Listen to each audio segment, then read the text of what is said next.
जीवन चरित्र देख लीजिए। भरत जी जिस रहनी से 14 वर्ष रहे हैं, जगतगुरु श्री रामानंदाचार्य भगवान उसी रहनी से अपने संपूर्ण जीवन में रहे। पूरा जीवन भरत भाव में है। इसलिए भरत भाव का आस्वादन करने के लिए श्री रामानंदाचार्य के रूप में उनका अवतरण हुआ है।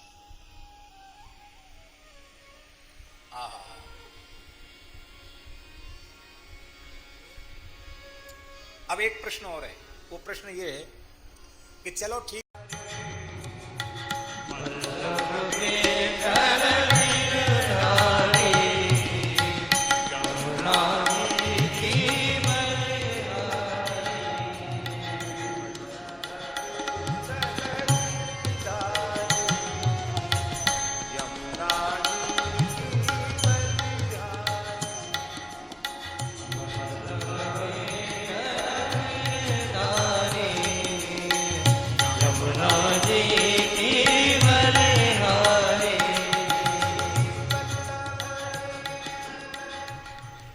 श्री कृष्ण के श्री चैतन्य रूप में अवतरित होने का प्रयोजन क्या है?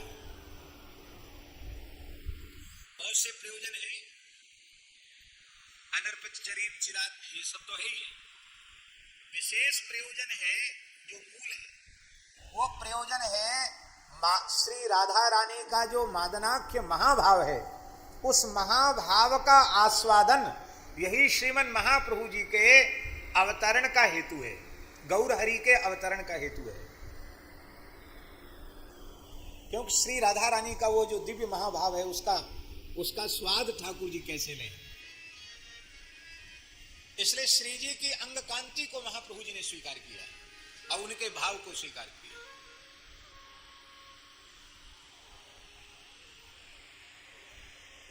क्या सोच रचाय चरित चपल, चित चोर मुरली वाले, बक्सर वाले महाराज जी। तज श्याम वरण मन हरण भय तन गौर मुरली वाले, तज श्याम वरण मन हरण भय तन गौर मुरली वाले। शास्त्री जी, श्री कृष्णावतार में ब्रजलीला में श्री जी का जो महाभाव है वो अनिर्वचनीय है, वो वाणी का विषय नहीं है। वासना वासित अंतःकरण के मलिन हृदय के कलिमल ग्रसित जीव उसकी गंध तक प्राप्त नहीं कर सकते। बड़े बड़े योगींद्र महामुनिंद्रों को वह रस अति दुर्लभ है, तो हम लोग तो कलिमल ग्रसित अति पामर जीव हैं। वह दिव्य श्री राधा रानी का महाभाव, जहां श्याम श्याम रटति प्यारी आपू ही श्याम भई।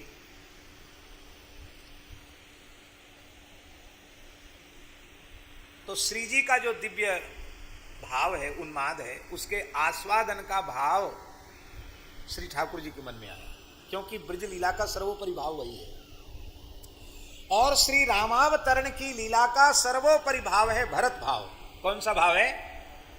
भरत भाव। श्री रामावतार की, जैसे श्री राधा रानी का महाभाव वो कृष्णावतार की लीला में सर्वोपरि है, ऐसे ही रामावतार की लीला में श्री भरत जी का महाभाव वो सर्वोपरि है। भरत जी के महाभाव में जैसे श्री जी के महाभाव में स्वसुख की सूक्ष्माति सूक्ष्म गंध भी नहीं है। आप सुनकर आश्चर्य करेंगे, वे मानवती भी प्रियतम को सुखी करने के लिए होती हैं, मान भी करती हैं प्रियतम को सुख देने के लिए। मान करना माने रूसना, रूसती भी है ठाकुर जी को रिझाने के लिए। अब सोचिए, स्वसुख की गंध नहीं है, श्री जी में नहीं है, उनकी काया व्यूह स्वरूपा व्रजांगनाओं में भी नहीं है, और रामावतार की लीला में श्री भरत जी में भी स्वसुख की सूक्ष्म गंध भी नहीं है। और 14 वर्ष जिस भरत जी ने महाभाव की दशा में व्यतीत किया है, श्री रघुनाथ जी लालायित हैं कि भरत भाव के आस्वादन का कभी हमें भी सौभाग्य मिले। और भरत भाव का आस्वादन करने के लिए नित्य साकेत विहारी श्री रघुनाथ जी जगतगुरु भगवान स्वामी श्री रामानंदाचार्य जी के रूप में अवतरित हुए। और 14 वर्ष का भरत जी का चरित्र आप देख लीजिए, भरत जी की रहनी देख लीजिए, किस रहनी से भरत जी 14 वर्ष रहे हैं, और श्री रामानंदाचार्य जी का संपूर्ण जीवन चरित्र देख लीजिए। भरत जी जिस रहनी से 14 वर्ष रहे हैं, जगतगुरु श्री रामानंदाचार्य भगवान उसी रहनी से अपने संपूर्ण जीवन में रहे। पूरा जीवन भरत भाव में है। इसलिए भरत भाव का आस्वादन करने के लिए श्री रामानंदाचार्य के रूप में उनका अवतरण।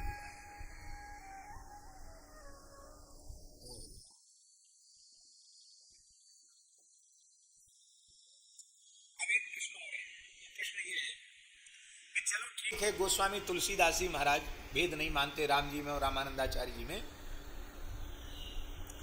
लेकिन इतना लिखा और सबकी वंदना की एक दोहा मान लो लिखे ही देते, या एक चौपाई ही लिख देते तो क्या हानि हो जाती, लिख देना चाहिए था। ये बड़ी सूक्ष्म बात है। यद्यपि भारतवर्ष की सनातन धर्म की वैष्णव परंपरा में से एक श्री संप्रदाय की पवित्र परंपरा के एक महान आचार्य हैं तुलसीदास जी महाराज, लेकिन फिर भी वे चाहते हैं कि रामचरितमानस जैसा पवित्र ग्रंथ केवल श्री संप्रदाय का ग्रंथ बनकर न रह जाए, केवल रामानंद संप्रदाय का ग्रंथ बनकर न रह जाए। ये बात बिल्कुल पक्की समझ लो, बड़ी सूक्ष्म बात है। यदि उन्होंने पूरी आचार्य परंपरा का वंदन किया होता तो इतर संप्रदाय के जो लोग हैं जो बहुत आग्रह या कट्टरता रखते हैं, वो तो रामचरितमानस को उठाते भी नहीं, वो तो कहते हैं वो तो रामानंदियों की पोथी है, उसमें हमारे लिए क्या है। पर गोस्वामी जी महाराज ने जो एक उदारता दिखाई, जैसे भगवान व्यास की उदारता है आर्ष ग्रंथों में है, ऐसी ही उदारता तुलसीदास जी ने दिखाई, जिससे कोई एक संप्रदाय विशेष दावा न करे कि केवल हमारा ही ग्रंथ है। और यही कारण है, ये संप्रदाय का विशेष आग्रह न होने के कारण, निष्ठा तो पूरी है, लेकिन यह जो उन्होंने लिखित रूप में नहीं किया, इससे यह ग्रंथ रत्न एक संप्रदाय विशेष तक सीमित रहने से बच गया और यह मनुष्य मात्र के लिए अत्यंत उपयोगी हो गया। ये एक बहुत बड़ी बात है तुलसीदास जी महाराज, इसको हम ठीक से कह नहीं पा रहे हैं शायद, लेकिन आप इसको समझ लीजिए। अन्य ग्रंथ भी हैं उस काल के लिखे हुए, लेकिन वे ग्रंथ केवल एक जगह सीमित होकर रह गए प्रायः, क्योंकि उसमें यह आ गया कि ये तो हमारे संप्रदाय का ग्रंथ है, हमारी परंपरा ग्रंथ है, तो हमारी परंपरा के लोग पढ़ेंगे। अब दूसरे लोगों को भी जो उसका लाभ मिलना चाहिए था, उससे वो वंचित हो गए कि नहीं हो गए। लेकिन यह एक बहुत बड़ा उपकार, एक बहुत बड़ी सूझबूझ की बात तुलसीदास जी ने प्रस्तुत की, जिससे आज रामचरितमानस के माध्यम से सभी वैष्णवों का तो कंठहार हृदयहार ये बना हुआ ही है। हम आपसे पूछते हैं, ऐसा कौन सा संप्रदाय का महापुरुष है, संत है, जो रामचरितमानस के उद्धरण दिए बिना कुछ कह पावे। सब कहते हैं, सभी संप्रदायों के महानुभाव महापुरुष संत रामचरितमानस को आदर देते हैं। ये गोस्वामी जी की विशेषता है। बोलो भक्तवत्सल भगवान की जय।